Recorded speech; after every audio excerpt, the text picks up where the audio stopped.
Beauty and the Beast, Whispers of the Enchanted Rose, a tale of love, magic, and redemption. The Curse of the Crimson Moon.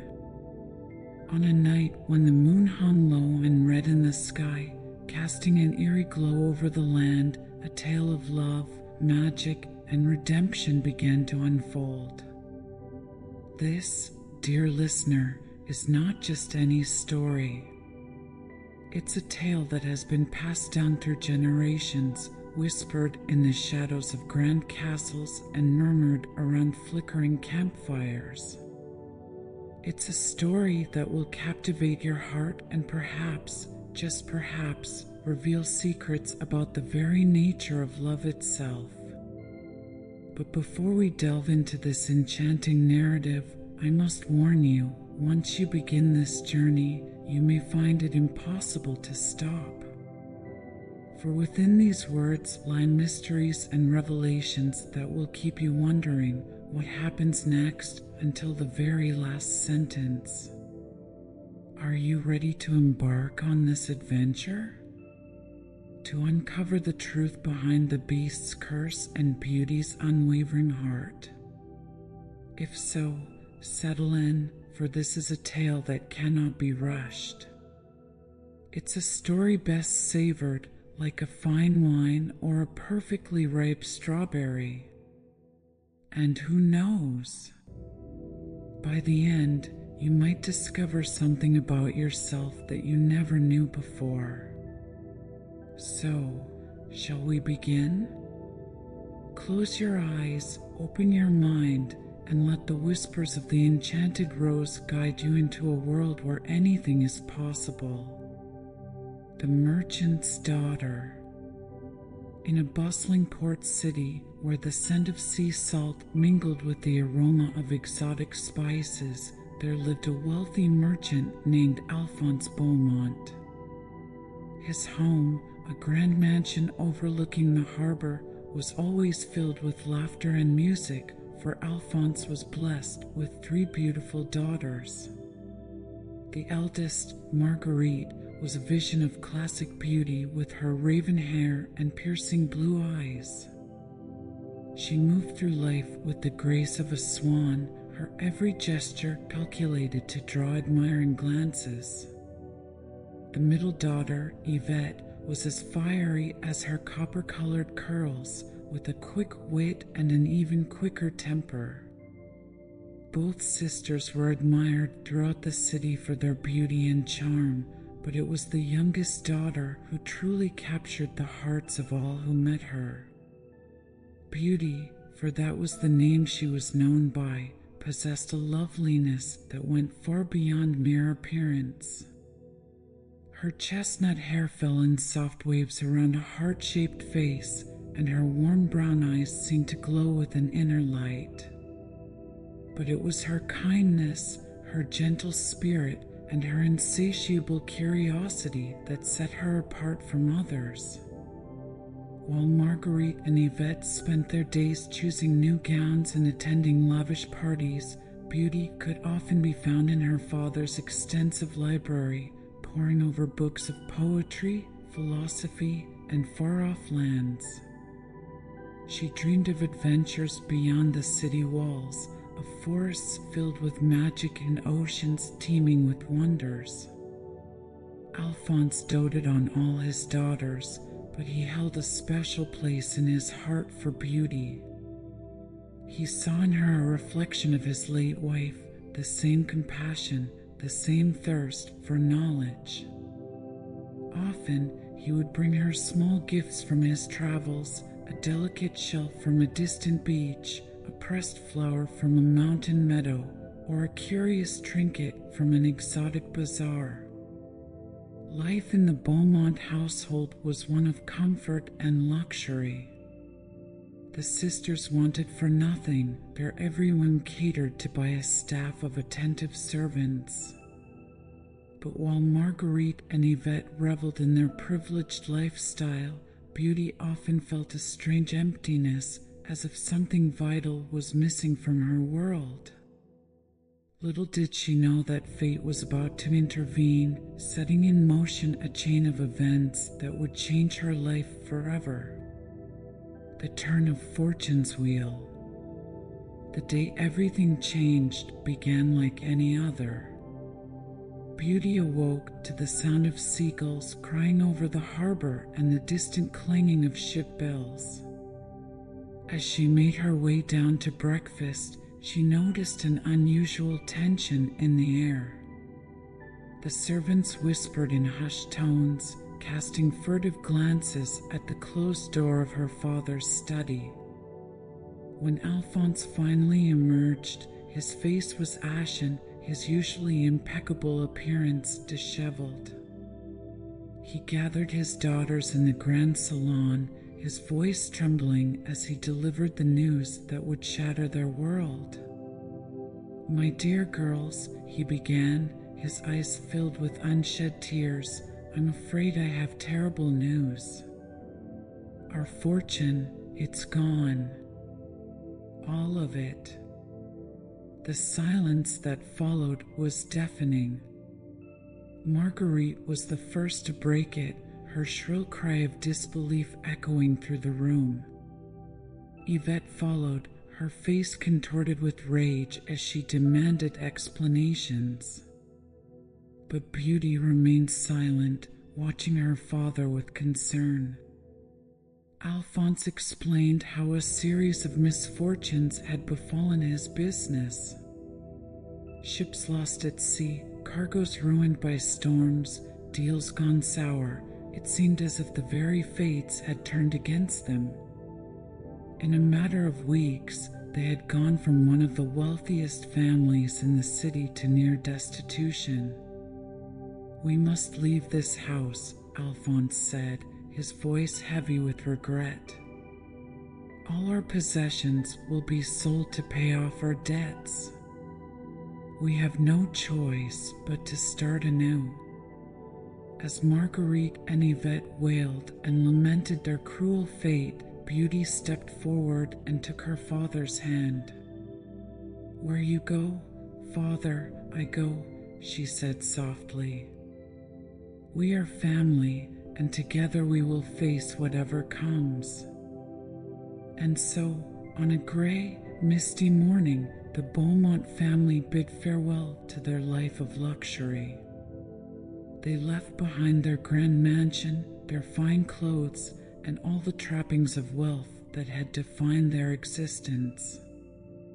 With only a few meager possessions and the clothes on their backs, they set out for an uncertain future.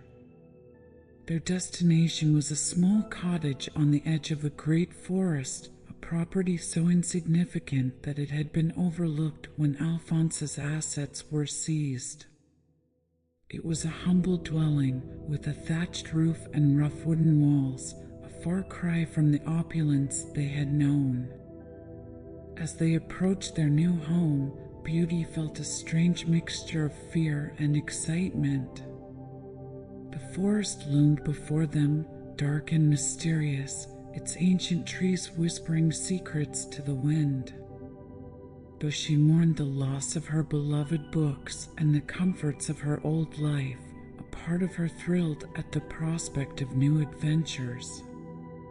Marguerite and Yvette, however, were less than thrilled. They complained bitterly about every aspect of their new situation, the hard work required to maintain the cottage, the lack of fine foods and wines, the absence of suitors and social engagements. But Beauty threw herself into their new life with determination and grace. She learned to cook simple meals over the hearth, to mend clothes with neat, tiny stitches, and to tend the small vegetable garden behind the cottage. In the evenings, she would sit by the fire and regale her family with stories she remembered from her books, bringing a spark of joy to their otherwise dreary existence. As the days turned to weeks and the weeks to months, the Beaumont family slowly adjusted to their new circumstances. But little did they know that this was merely the beginning of their journey, and that greater challenges and greater wonders lay ahead. Echoes of hope. As autumn painted the forest in hues of gold and crimson, a letter arrived that would once again alter the course of the Beaumont family's fate. It came on a crisp morning, carried by a weather-beaten messenger who seemed as surprised by his destination as the family was by his arrival. Alphonse's hands trembled as he broke the seal, his eyes widening as he read the contents. "It's impossible," he whispered, his voice a mixture of disbelief and hope. The letter bore news that one of Alphonse's ships, long thought lost at sea, had miraculously returned to port. Its hold was filled with exotic goods from far-off lands, treasures that could potentially restore at least a portion of the family's lost fortune. As Alphonse shared the news, the cottage erupted into a frenzy of excitement. Marguerite and Yvette immediately began planning their return to society, their eyes gleaming with visions of new gowns and glittering ballrooms. But Beauty, ever thoughtful, saw the worry that lingered behind her father's smile. "You must go at once, Father," she said gently. "But promise me you'll be careful. The journey to the city is long and the forest can be treacherous." Alphonse embraced his youngest daughter, marveling at her wisdom and compassion. "My dear Beauty," he said, "what would you have me bring you when I return? Your sisters have asked for jewels and fine dresses. Surely there must be something your heart desires." Beauty thought for a moment, her mind drifting to the simple pleasures she had come to appreciate in their new life. "A rose, Father," she said finally. "Just one perfect rose. To remind me of the beauty that can bloom even in the most unlikely places." Alphonse promised to fulfill her modest request, and as the family prepared for his departure, an air of anticipation settled over the cottage. But beneath the excitement, a current of unease ran deep. The forest seemed to grow darker, the shadows longer, as if nature itself was holding its breath, waiting for events to unfold. As Alphonse set off on his journey, none of them could have imagined the extraordinary turn their lives were about to take. For in seeking to reclaim their past, they were about to stumble into a future beyond their wildest dreams or their darkest nightmares. The Forgotten Castle. Alphonse's journey began with high hopes and a light heart.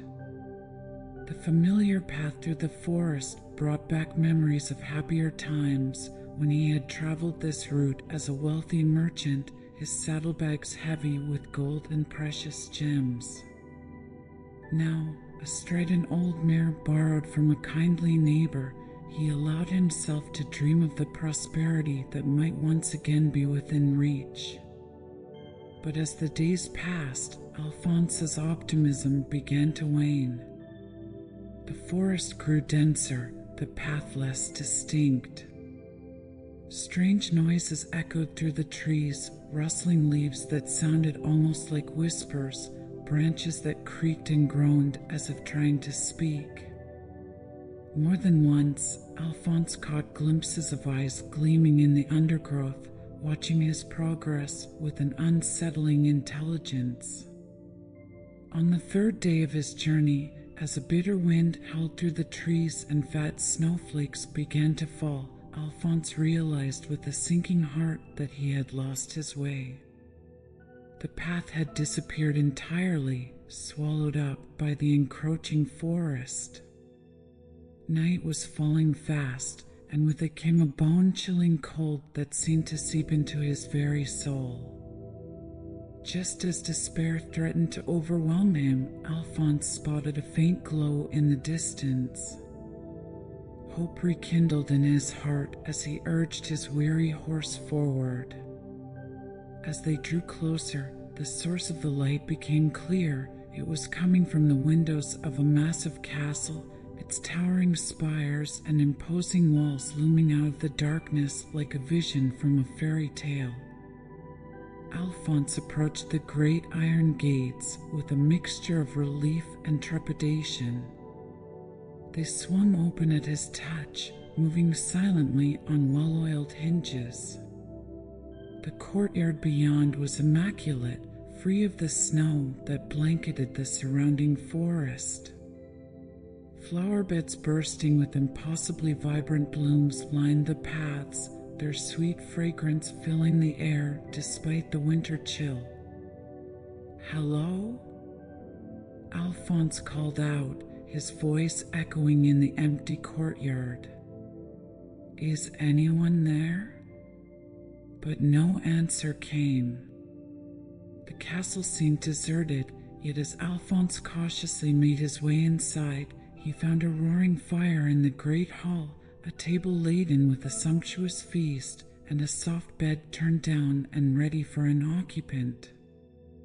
Too exhausted and cold to question his good fortune, Alphonse gratefully partook of the mysterious hospitality. He ate his fill of delicious foods, warmed himself by the fire, and finally sank into the comfortable bed, quickly falling into a deep, dreamless sleep. When morning came, Alphonse awoke feeling refreshed and reinvigorated. The storm had passed, leaving behind a world transformed by snow. As he prepared to leave, determined to find his way back to the city, he remembered Beauty's request for a rose. In the castle's garden, protected from the snow by some unseen magic, Alphonse found a bush covered in the most perfect roses he had ever seen. Their petals were a deep, rich red, like droplets of blood against the snow. Without thinking, he reached out and plucked the most beautiful bloom. The moment his fingers closed around the stem, a terrifying roar shook the very foundations of the castle. Alphonse turned, his heart pounding, to find himself face to face with a creature straight out of his worst nightmares. The beast stood before him, massive and terrifying. It had the body of a man, but was covered in thick, matted fur. Curved horns sprouted from its head, and its face was a twisted mixture of human and animal features. But it was the eyes that truly frightened Alphonse, deep, sorrowful eyes that seemed to hold centuries of pain and loneliness. "Thief," the beast growled, its voice a rumble that Alphonse felt in his bones. "Is this how you repay kindness? With theft?" Trembling, Alphonse fell to his knees. "Please," he begged, "I meant no harm. The rose, it was for my daughter. She asked for nothing else." The beast's eyes narrowed, a flicker of something, curiosity? Hope? Passing across its fearsome visage. "Your daughter?" it asked, its voice softening almost imperceptibly. "Tell me about her." And so, with fear making his voice quaver, Alphonse spoke of Beauty, of her kindness, her intelligence, her love of books and nature. As he spoke, he saw the anger slowly fade from the beast's eyes, replaced by an emotion he couldn't quite name. Finally, the beast spoke again. "I will spare your life," it said, "on one condition. You must promise to send your daughter to live in this castle. If she does not come, your life is forfeit." Horrified, Alphonse protested, but the beast was unmoved. In the end, with a heavy heart, Alphonse agreed to the terrible bargain. The beast provided him with a magical mirror that would guide him safely home and show him the castle whenever he wished. As Alphonse rode away, the rose clutched tightly in his hand. He couldn't shake the feeling that he was leaving a part of himself behind in that strange, enchanted place. Little did he know that his encounter with the beast was just the beginning of a story that would become legend, a tale of sacrifice, transformation, and the extraordinary power of love. Beauty's decision. The journey home was a blur for Alphonse, his mind consumed by the weight of the promise he had made. The magical mirror guided him unerringly through the forest, but he found no comfort in its supernatural assistance. Every step that brought him closer to home filled him with dread at the thought of the choice that lay before him. As the humble cottage came into view, Alphonse's heart sank even further. How could he possibly ask his beloved daughter to sacrifice herself for his mistake? Yet the alternative, his own death, would surely destroy his family just as surely. Beauty was the first to spot him approaching. She ran to meet him, her face alight with joy at his safe return. But her smile faded as she saw the haunted look in her father's eyes. "Father, what's wrong?" she asked, her voice filled with concern. "Did something happen on your journey?" Alphonse couldn't bring himself to answer immediately. Instead, he allowed himself to be led into the cottage, where Marguerite and Yvette greeted him with a flurry of questions about his success in the city. It was only after he had settled by the fire, a cup of warm tea in his trembling hands, that he found the courage to speak. In a voice heavy with sorrow and shame, Alphonse recounted his strange adventure, the lost path, the mysterious castle, and his fateful encounter with the beast. As he spoke, he watched the expressions on his daughters' faces change from disbelief to horror. Marguerite and Yvette wept and wailed, clinging to each other in fear. But Beauty listened in silence, her brow furrowed in thought. When Alphonse finally fell silent, it was she who spoke first. "Father," Beauty said softly, her voice calm despite the turmoil in her heart, "you must not blame yourself. The beast's demand is cruel, but you had no choice." Alphonse shook his head, tears welling in his eyes. "My dear child, I cannot ask this of you. The beast, it's a monster. I'll go back myself and face whatever fate awaits me." But Beauty would not hear of it. She stood tall, her eyes shining with a mixture of fear and determination. "No, Father, I will go. It was my request that led to this, and I will not let you suffer for it." Marguerite and Yvette protested vehemently, their earlier selfishness forgotten in the face of potentially losing their sister. But Beauty's mind was made up. She spent the night consoling her family, packing a small bag with her few possessions, and steeling herself for the journey ahead. As dawn broke, casting a pale light over the snow-covered forest, Beauty embraced her father and sisters one last time. Alphonse handed her the magical mirror with trembling hands. "Use this to find your way," he said, his voice choked with emotion. "And know that we will never stop trying to find a way to bring you back to us."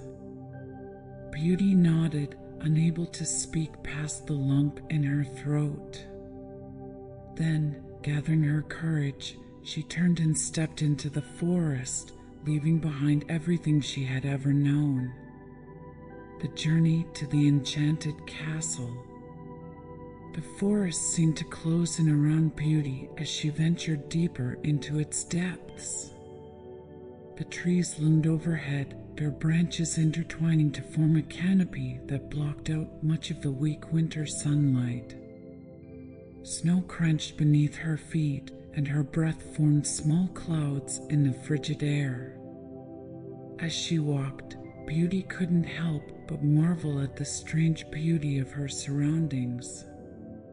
The forest was alive with small sounds, the chirping of winter birds, the rustle of unseen creatures in the underbrush, the creaking of snow-laden branches. Despite her fear and uncertainty, she found herself captivated by the wild, untamed nature of this place. The magical mirror guided her way, glowing faintly whenever she checked it to ensure she was on the right path. As the day wore on, Beauty began to notice subtle changes in her environment. The trees grew taller and more ancient, their trunks twisted into fantastical shapes. Flowers bloomed impossibly in the snow, their vibrant colors a stark contrast to the white landscape. As twilight began to fall, casting long shadows across her path, Beauty caught her first glimpse of the beast's castle. It rose before her like something out of a dream, its spires reaching towards the darkening sky. The sight took her breath away, a mixture of awe and trepidation filling her heart. The iron gates swung open at her approach, just as they had for her father. Beauty hesitated for a moment, then squared her shoulders and stepped into the courtyard. The scent of roses filled the air, and she noticed with a start that the flower beds were in full bloom, despite the winter chill. "Hello?" she called out, her voice echoing in the empty space. "Is anyone there?" For a long moment, there was no response. Then a deep, rumbling voice spoke from the shadows. "Welcome, Beauty," it said, sending a shiver down her spine. "I've been waiting for you." Beauty turned slowly, her heart pounding, to face the owner of that terrible voice. And there, standing in the archway of the castle's main entrance, was the beast. He was even more frightening than her father had described. Massive and imposing, with thick fur covering his body and sharp claws tipping his fingers. But it was his face that truly captured Beauty's attention, a strange mixture of human and animal features, dominated by eyes that seemed to hold an ocean of sorrow. For a moment, they simply stared at each other, the beast and the brave young woman who had willingly entered his domain. Then, to Beauty's surprise, the beast bowed slightly. "You are very brave to come here," he said, his voice softer now. "Please, enter. This castle is your home now, and every door is open to you. Except one." Beauty found her voice at last. "Which door?" she asked, curiosity overcoming her fear. The beast's expression darkened. "The west wing is forbidden," he growled. "Never go there. Do you understand?" Beauty nodded, 1,000 questions racing through her mind. But before she could voice any of them, the beast turned and lumbered into the castle. After a moment's hesitation, Beauty followed, stepping into a new chapter of her life, one filled with mystery, magic, and the possibility of something she had never expected to find in this enchanted place: friendship. A gilded cage. The interior of the castle was a marvel that took Beauty's breath away. Glittering chandeliers hung from vaulted ceilings, their crystal teardrops catching and refracting the light. Rich tapestries adorned the walls, depicting scenes from myths and legends Beauty had only read about in her beloved books. Every surface seemed to shimmer with an otherworldly magic that both enthralled and unsettled her.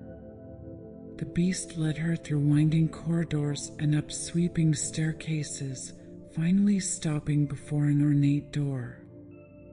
"Your chambers," he said gruffly, pushing the door open. Beauty gasped as she stepped inside. The room was larger than her family's entire cottage, furnished with exquisite taste. A four-poster bed draped in silk dominated one wall, while a cozy sitting area with plush armchairs was arranged before a fireplace that crackled with welcoming warmth. But what truly caught her attention was the wall of bookshelves, filled with more volumes than she had ever seen in one place. "I hope you will be comfortable here," the beast said, his deep voice startling Beauty from her wonderstruck examination of the room. "You may go anywhere in the castle except Dash." "The West Wing," Beauty finished for him. "Yes, I remember." The beast nodded, a flicker of something, approval, perhaps, passing through his eyes. "You will join me for dinner," he said. "It wasn't a request. Until then, you may rest and explore as you wish." With that, he turned and left, closing the door behind him. Beauty sank onto the edge of the bed, her mind whirling with everything that had happened. She was a prisoner, she reminded herself, no matter how gilded her cage might be.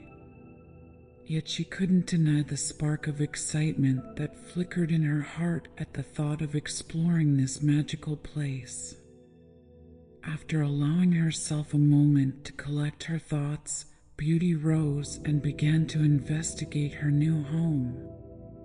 The wardrobe was filled with gowns more beautiful than any she had ever seen, even in her days of wealth. The bookshelves held volumes on every subject imaginable, many in languages she didn't recognize. As she ran her fingers along the spines of the books, a flicker of movement caught her eye. She turned to find a small hand mirror on the bedside table, its surface rippling like water. Curious, she picked it up. "Show me my family," she said, hardly daring to hope. To her amazement, the mirror's surface clouded, then cleared to reveal an image of her father and sisters. They were seated around the cottage's small table, their faces drawn with worry. Beauty's heart clenched at the sight. "Oh, Papa," she whispered, touching the mirror's surface gently.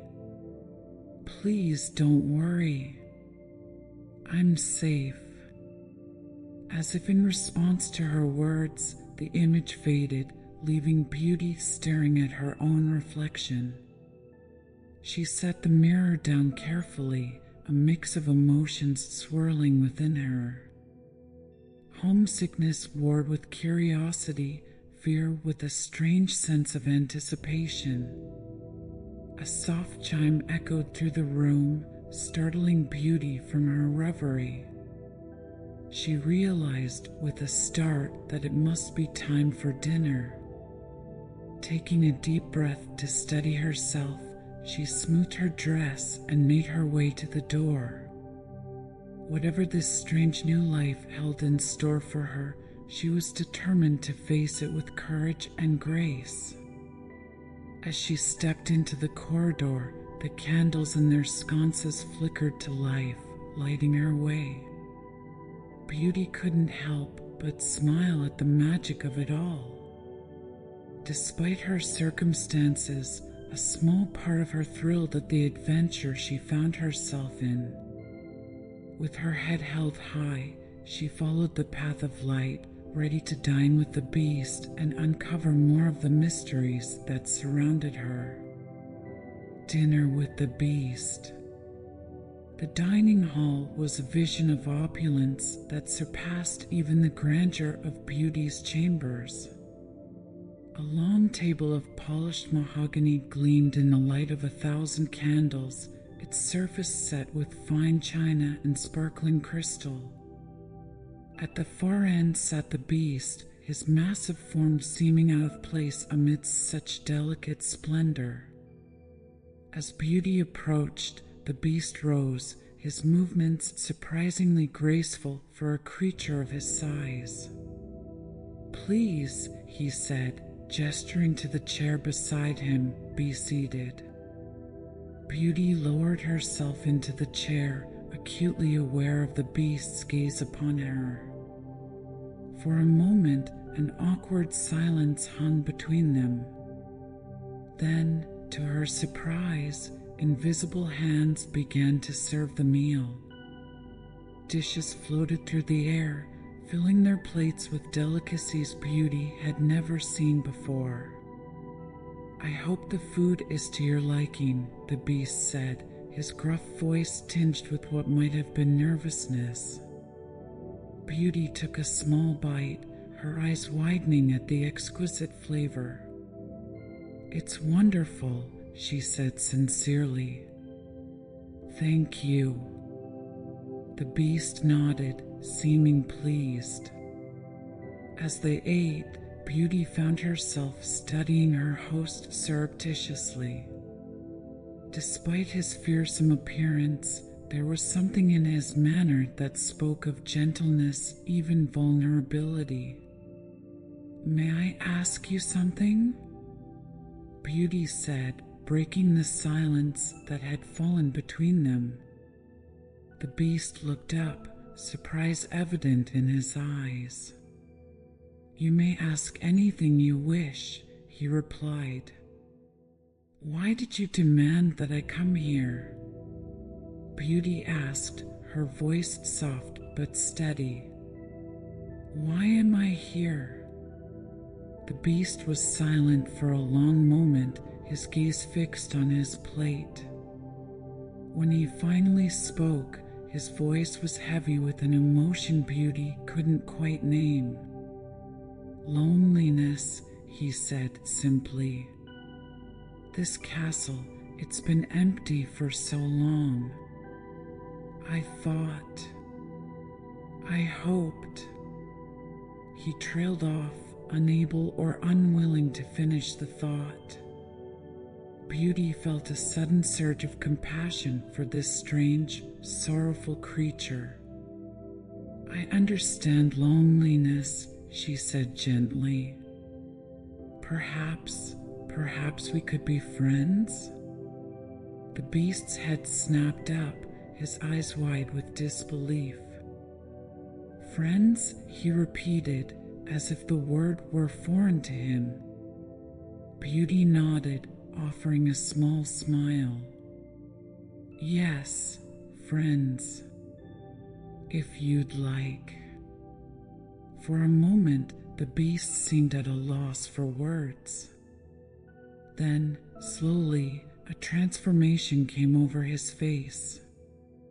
It wasn't quite a smile, his features were too bestial for that, but there was a softening, a lightening of the sorrow that seemed to constantly shadow his eyes. "I would like that very much," he said quietly. As the meal continued, the tension between them eased.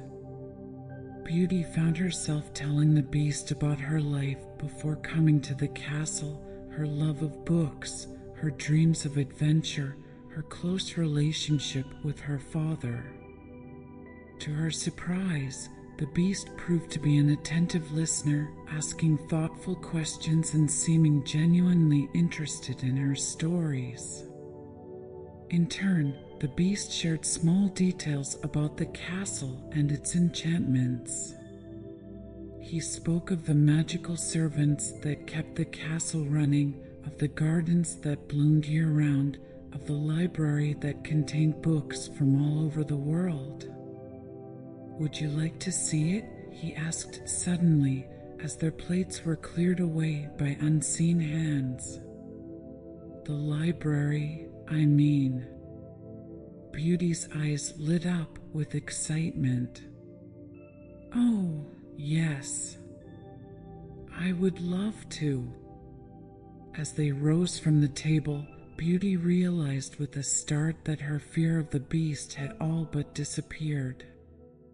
In its place was a growing curiosity, a desire to understand this complex creature who was at once terrifying and gentle, commanding and vulnerable. Following the beast through the castle's winding corridors, Beauty felt a sense of anticipation building within her. She didn't know what the future held, but she was beginning to believe that her time in this enchanted castle might be more than just a sacrifice for her father's sake. It might be the beginning of an extraordinary adventure, one that would change her in ways she could never have imagined. The Library of Wonders. As the beast pushed open a set of massive oak doors, Beauty gasped in awe. Before her stretched a library unlike anything she had ever imagined. The room was circular, stretching up several stories, with bookshelves lining every inch of wall space. Spiral staircases wound their way up to elevated walkways, allowing access to the highest shelves. Comfortable reading nooks were scattered throughout, with plush armchairs and soft lighting creating inviting spaces to lose oneself in a book. It's incredible," Beauty breathed, her eyes wide as she tried to take in every detail. The beast watched her reaction with a mixture of pride and something that might have been hope. "Every book ever written is here," he said softly. "And some that haven't been written yet." Beauty turned to him, her brow furrowed in confusion. "How is that possible?" The beast's eyes held a glimmer of mischief. "Magic," he said simply, and Beauty couldn't help but laugh at the matter-of-fact way he said it. "May I?" she asked, gesturing towards the nearest shelf. The beast nodded. "The library is yours to explore. You may read any book you wish." With a delighted smile, Beauty approached the shelves. Her fingers trailed along the spines of the books, marveling at the variety of titles and languages. Some she recognized, others were completely foreign to her. As she pulled out a particularly intriguing volume, she noticed something strange. "The words, they're changing," she said, watching in fascination as the text on the page shifted and rearranged itself. "The books adapt to the reader," the beast explained, coming to stand beside her. "They present themselves in the language and style most comfortable for whoever is reading them." Beauty shook her head in wonder. "It's amazing. I've never seen anything like it." As she continued to explore, Pulling out books at random and marveling at their contents, Beauty felt a sense of excitement growing within her. This library was a treasure trove of knowledge, a gateway to worlds and ideas she had only dreamed of. The beast watched her with growing warmth in his eyes. Seeing her joy, her unbridled enthusiasm for learning stirred something long dormant within him. For the first time in longer than he could remember, he felt a spark of hope. "Beauty," he said, his voice gentler than she had yet heard it, "I hope you will be happy here. I know this isn't the life you chose, but I want you to know that everything in this castle is at your disposal. If there's anything you need, anything at all, you have only to ask." Beauty turned to him, struck by the sincerity in his voice. "Thank you," she said softly. "You've been very kind." The beast seemed to struggle with himself for a moment, then spoke again. I have a gift for you," he said, almost shyly. From within his cloak, he produced a small, ornate key. "This will open any door in the castle, except Dash." The West Wing, Beauty finished for him, a small smile playing on her lips. The beast nodded, a flicker of amusement passing through his eyes. "You learn quickly," he said, handing her the key. As Beauty's fingers closed around the cool metal, she felt a strange thrill run through her. This key represented more than just access to the castle's rooms. It was a symbol of trust, of the beast's desire for her to feel at home in this magical place. "Thank you," she said again, meeting the beast's gaze. "For everything." For a moment, they stood in companionable silence, surrounded by the wisdom of countless books. Beauty felt a sense of peace settle over her, along with a growing curiosity about the beast and the mysteries of the enchanted castle. As she turned back to the bookshelves, her mind whirling with all she had seen and learned, Beauty couldn't help but feel that her adventure was only just beginning. There were secrets here, hidden in the very walls of the castle, in the magic that permeated every corner, and in the sorrowful eyes of the beast himself. And Beauty, with her quick mind and brave heart, was determined to uncover them all. Whispers in the night. As the days turned into weeks, Beauty fell into a rhythm of life at the enchanted castle. Her mornings were spent exploring the vast grounds, marveling at gardens that bloomed with impossible flowers and fountains that played music as their waters danced. In the afternoons, she would lose herself in the library, devouring books on every subject imaginable. And in the evenings, she would dine with the beast. These dinners had become something she looked forward to rather than dreaded. The beast, she discovered, had a wealth of knowledge on a vast array of subjects. Their conversations ranged from philosophy to art, from science to history, and Beauty found herself constantly challenged and intrigued by his insights. But despite the growing ease between them, Beauty couldn't shake the feeling that there was much the beast wasn't telling her. The mystery of the West Wing loomed large in her mind, and she often found her gaze drawn to that forbidden corridor when she passed it in her explorations. One night, unable to sleep, Beauty decided to take a walk through the moonlit corridors of the castle. The key the beast had given her hung on a chain around her neck, a comforting weight against her skin. As she wandered, she found herself drawn inexorably towards the west wing. She paused at the entrance to the forbidden corridor, her heart pounding. The beast's warning echoed in her mind, but her curiosity was overwhelming. Surely, she thought, there could be no harm in just a quick look.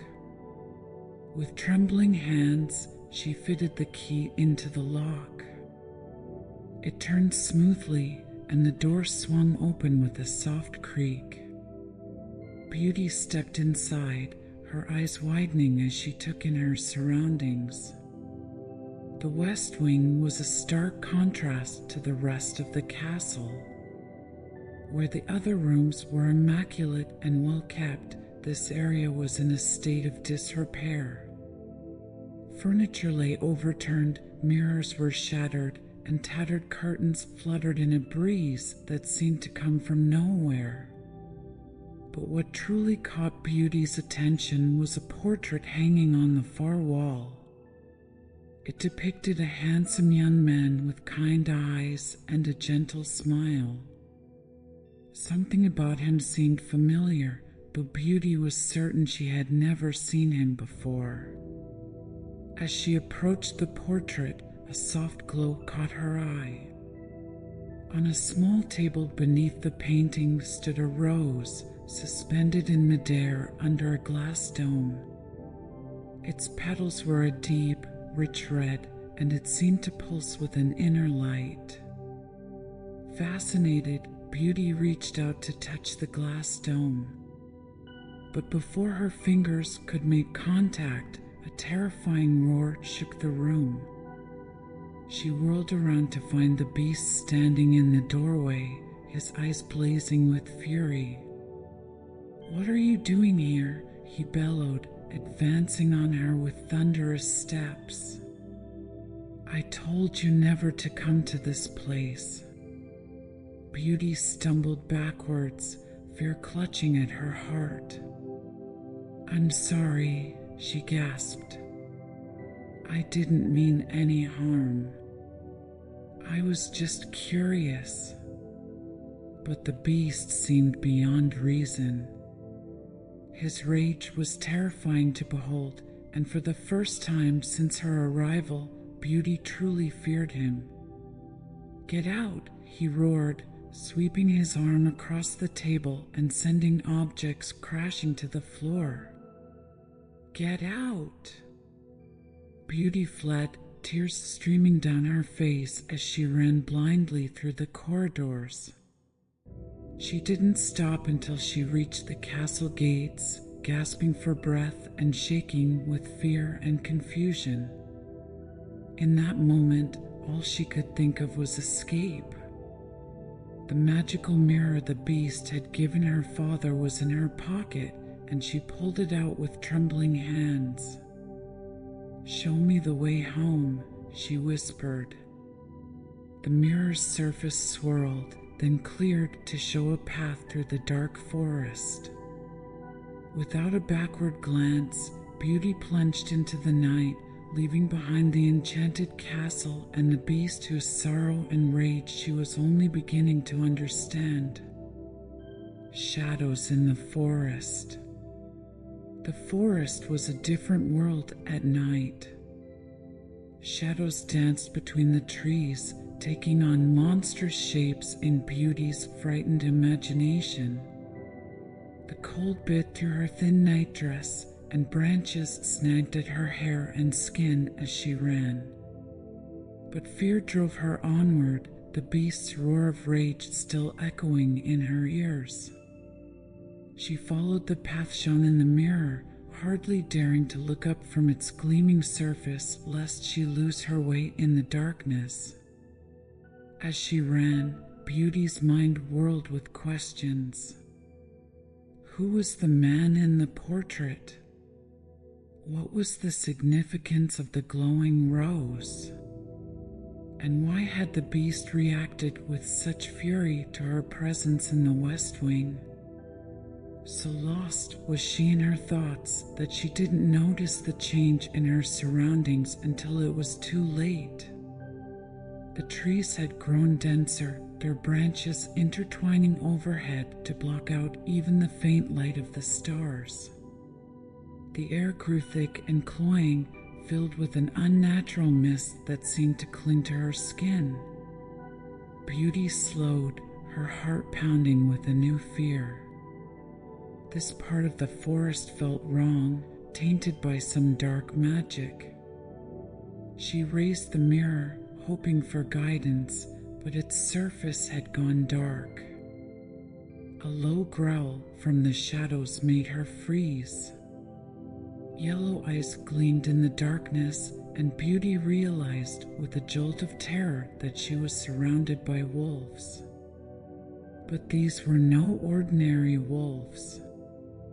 Their forms seemed to shift and waver as if they weren't quite solid, and their eyes burned with an unnatural intelligence.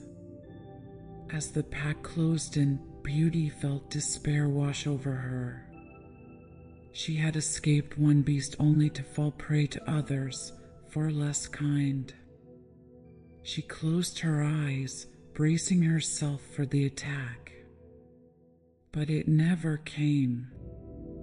Instead, a familiar roar split the night, and Beauty's eyes flew open to see the beast burst into the clearing.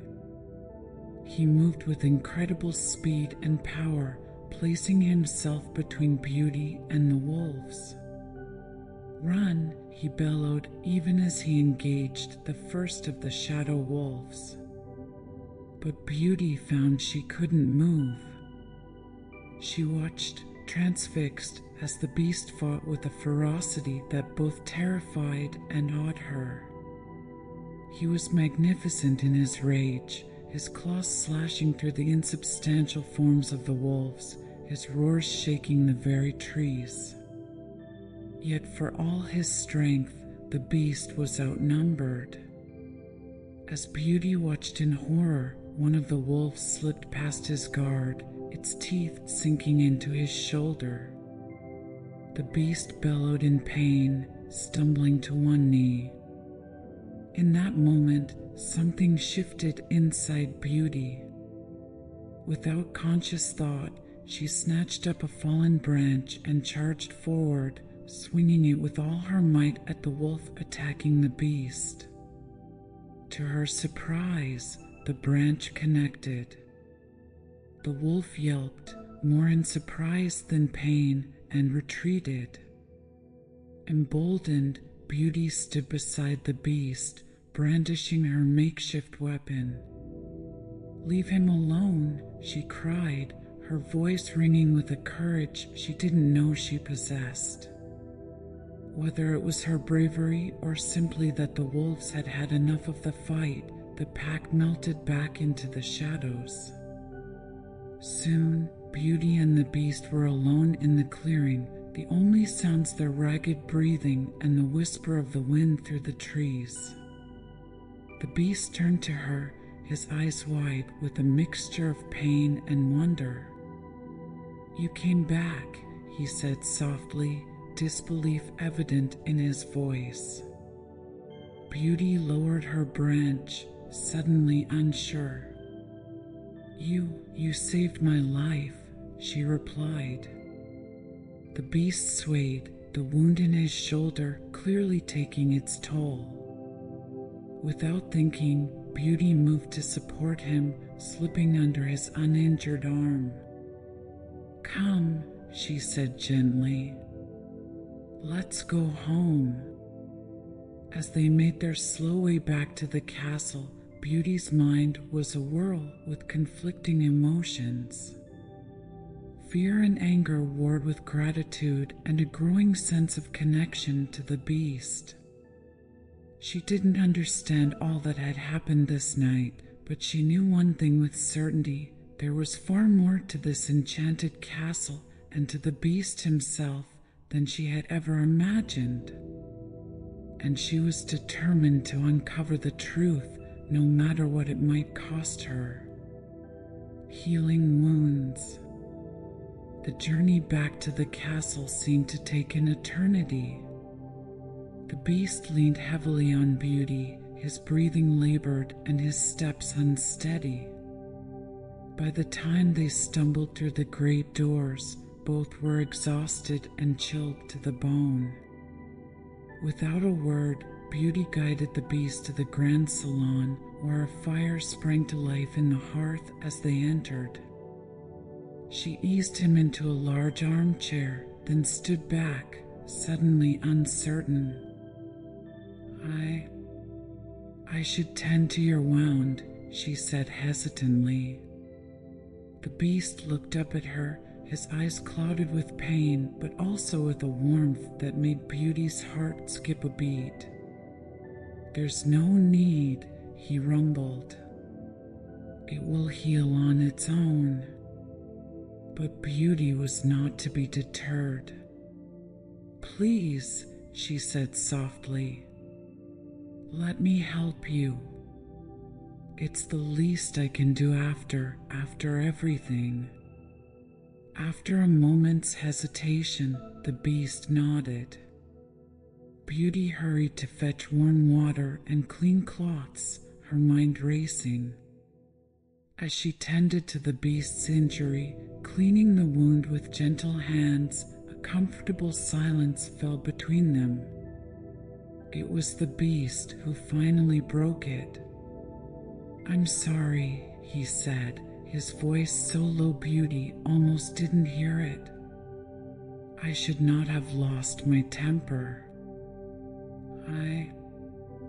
I was afraid. Beauty paused in her ministrations, looking up to meet his gaze. Afraid? Of what? The beast was silent for a long moment, his eyes fixed on the dancing flames in the fireplace. When he spoke, his voice was heavy with an emotion Beauty couldn't quite name. Have you seen the truth? He said. Of you understanding what I truly am? Beauty's hands stilled. And what are you? She asked softly. The beast turned to her, his eyes filled with a sorrow so deep it made her heart ache. A monster, he said simply. Cursed to live in this form, trapped in this enchanted castle until... He trailed off, leaving the sentence unfinished. Beauty waited, but he didn't continue. Instead, he reached out, his massive paw engulfing her small hand. Why did you come back? He asked, his voice barely above a whisper. Beauty considered the question, surprised to find that the answer came easily. Because you needed me, she said. And because I couldn't bear the thought of leaving you alone. The beast's eyes widened, a flicker of hope passing across his features before being quickly suppressed. He withdrew his hand, turning back to the fire. You should rest, he said gruffly. It's been a long night. Beauty nodded, recognizing the dismissal for what it was. But as she turned to leave, she paused at the door. Beast, she said softly, causing him to look up. Thank you for saving my life.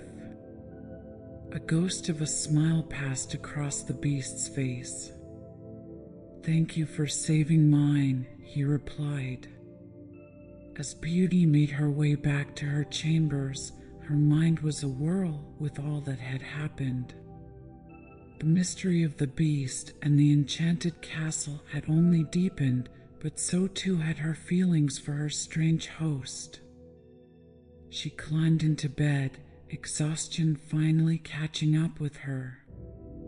But as she drifted off to sleep, one thought remained clear in her mind. Whatever secrets the castle held, whatever curse bound the beast, she would find a way to help him.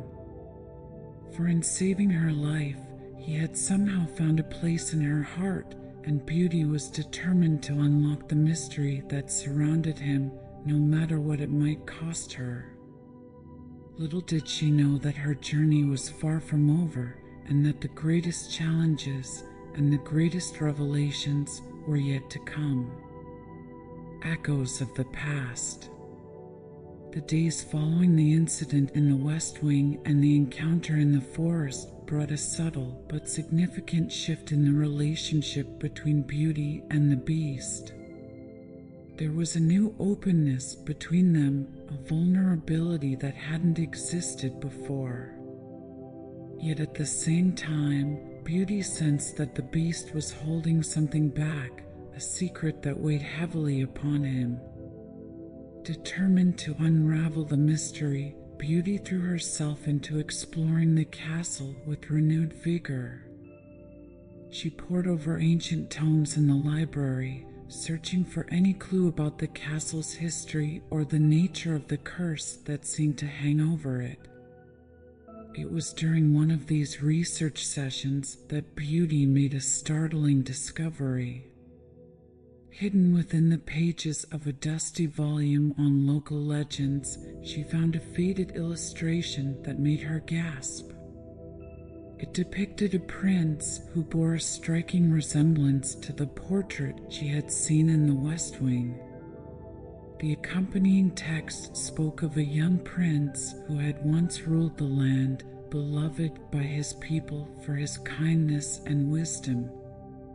But on his 21st birthday, a terrible curse had befallen him and his castle.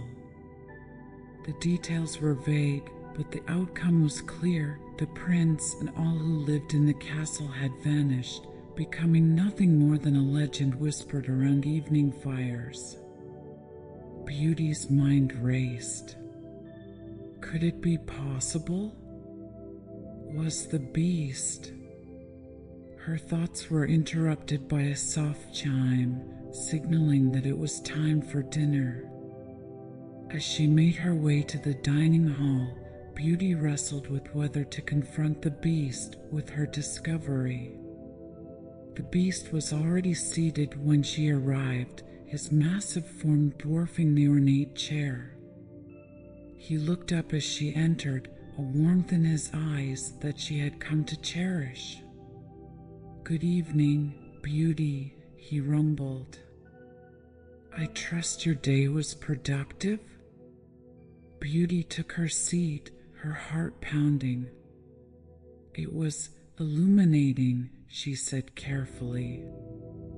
"I've been reading about the history of this region." The Beast stilled, his gaze sharpening. "Oh," he said, his tone deceptively casual. "And what did you learn?" Beauty took a deep breath, then plunged ahead. "I found a story about a prince who lived in a castle very much like this one. A prince who disappeared under mysterious circumstances." The Beast was silent for a long moment, his eyes fixed on his plate. When he finally spoke, his voice was low and filled with an emotion Beauty couldn't quite identify. "Legends often have a grain of truth to them," he said, "but they rarely tell the whole story."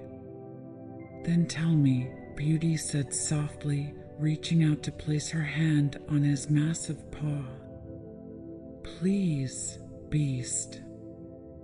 I want to understand." The Beast looked up, meeting her gaze. In his eyes, Beauty saw a swirl of emotions, fear, sorrow, and something that might have been hope. "Very well," he said at last. "But the truth is not a pleasant tale, Beauty. Are you sure you wish to hear it?" Beauty nodded, her heart racing with anticipation and a touch of fear. "I'm sure," she said firmly. The Beast sighed, a sound so heavy with sorrow that it made Beauty's heart ache. Then, in a voice that seemed to echo with the weight of years, he began to speak. Once, long ago, there was indeed a prince who lived in this castle. He was young and foolish, consumed by his own beauty and status.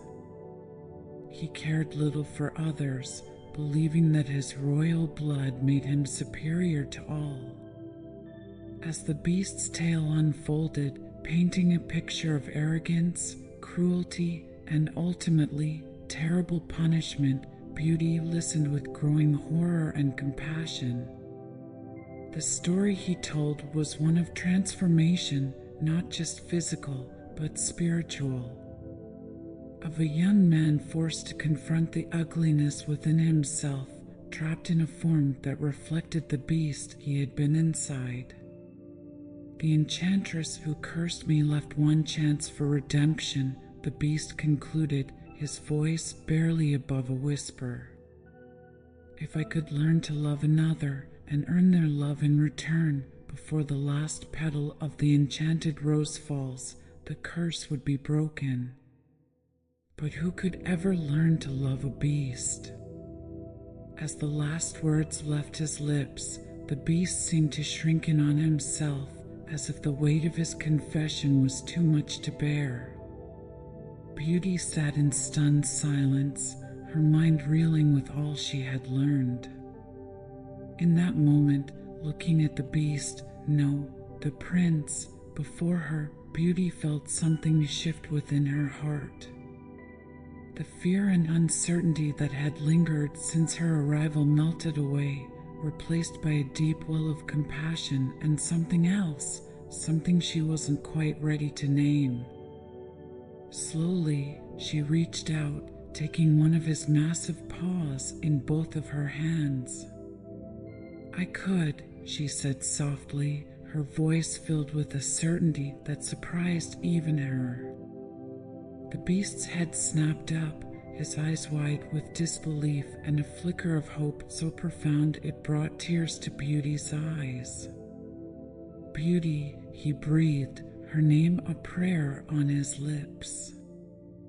But before either of them could say more, a terrible sound shattered the moment, the tolling of a bell that neither of them had ever heard before. The beast's face drained of color, and he leapt to his feet with a roar of despair. No, he cried. Not now. Not when we're so close. What is it? Beauty asked, fear clutching at her heart. What's happening? The beast turned to her, his eyes wild with a mixture of fear and determination. The rose, he said urgently. Its last petal is about to fall. We have to hurry. Without another word, he scooped Beauty into his arms and raced from the dining hall, heading towards the one place she had been forbidden to go, the West Wing. As they ran, Beauty could feel the very foundations of the castle trembling, as if the entire structure was holding its breath, waiting to see if love. As they ran, Beauty could feel the very foundations of the castle trembling, as if the entire structure was holding its breath, waiting to see if love could indeed conquer all. The last petal. The beast burst through the doors of the West Wing, still cradling Beauty in his arms. The room was exactly as she remembered it, a chaotic mix of broken furniture and tattered curtains. But now, an eerie glow filled the space, emanating from the enchanted rose at its center. The beast set Beauty down gently, then lurched towards the rose. Its glow was fading, the last petal trembling on the verge of falling. With shaking hands, he lifted the glass dome, reaching out as if to catch the petal before it could fall. Please, he whispered, his voice choked with emotion. "Please, not yet." Beauty watched, her heart pounding as the petal detached from the stem in agonizing slow motion. It seemed to hang in the air for an eternity, defying gravity as it drifted downwards. In that moment, time seemed to stand still. Beauty felt a surge of emotions wash over her, fear, hope, and something deeper, something she had been afraid to name until now. Love. She loved the beast, she realized with startling clarity.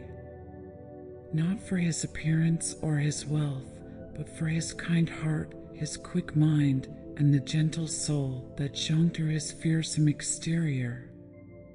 "I love you," she breathed, the words escaping her lips before she could think to hold them back. The beast turned, his eyes wide with wonder and disbelief. "What did you say?" he asked, his voice barely above a whisper. Beauty stepped forward, her heart pounding but her voice steady. "I love you," she repeated, louder this time. "I love you, beast, just as you are." As the words left her lips, the last petal touched the table. But instead of withering as the others had, it began to glow with an intense, golden light. The light spread, engulfing the stem, then the entire rose, before expanding to fill the room. Beauty shielded her eyes against the brightness, but she could hear the beast's roar of pain. When she could see again, she gasped in shock. Where the beast had stood, there was now a man. He was tall and lean, with the same deep blue eyes she had come to know so well. His face was handsome, bearing a striking resemblance to the portrait on the wall, but with lines of wisdom and kindness that the younger version lacked. "Beauty," he said, his voice softer now, but still achingly familiar. "It's me." Beauty approached him cautiously, her hand reaching out to touch his face. "Beast?" she whispered, hardly daring to believe. He nodded, a smile breaking across his face like the sun emerging from behind clouds. "Not anymore," he said. "I am Prince Adam, and thanks to your love, I am free." As if his words were a signal, the castle around them began to transform. The broken furniture mended itself, the tattered curtains became whole and lustrous once more. Outside, they could hear shouts of joy and amazement as the enchanted servants regained their human forms. Beauty laughed in delight, tears of joy streaming down her face. Adam pulled her close, and as their lips met in a tender kiss, the last vestiges of the curse melted away. A new beginning. The days that followed were a whirlwind of joy and celebration. The castle, once shrouded in mystery and magic, threw open its doors to welcome visitors from far and wide. The story of the curse and its breaking spread quickly, and soon pilgrims and curiosity seekers alike were flocking to catch a glimpse of the transformed prince and his brave, beautiful bride-to-be. Beauty's family was among the first to arrive. Alphonse wept with joy at being reunited with his youngest daughter, and even Marguerite and Yvette were moved by the tale of love and redemption. They were given rooms in the castle, and Alphonse found a new purpose in life, appointed as the royal librarian to oversee the vast collection of books that had been Beauty's solace during her time as a prisoner. As for Beauty and Adam, they spent their days rediscovering each other. Adam was the same person at heart, kind, intelligent, with a dry wit that never failed to make Beauty laugh.